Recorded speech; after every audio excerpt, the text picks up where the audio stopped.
কলকাতায় 18 ফেব্রুয়ারি পশ্চিমবঙ্গের মুখ্যমন্ত্রী মমতা বন্দ্যোপাধ্যায়ের 2025 সালের মহাকুম্ভকে মৃত্যুকুম্ভ বলে মন্তব্য করে।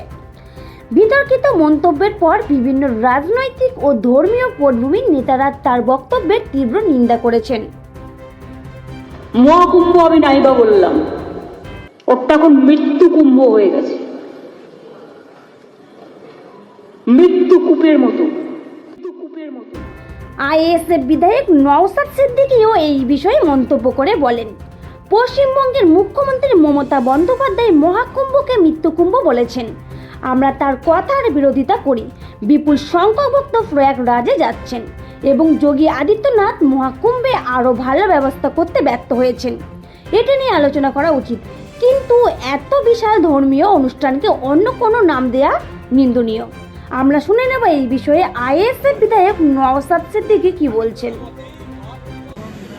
আমি কোনো মতেই মহাকুম্ভকে মৃত্যুকুম্ভর সাথে যে তুলনা করেছে মেনে পারবো না।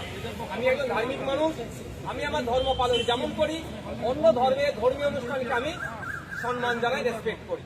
সেক্ষেত্রে যে মহাকুম্ভকে মৃত্যুকুম্ভ বলেছে, এটাকে আমি বিরোধিতা করছি। বিরোধিতা করে একটা কথা বলতে বাধ্য হচ্ছি, উত্তরপ্রদেশের যোগী সরকার সম্পূর্ণরূপে ব্যর্থ।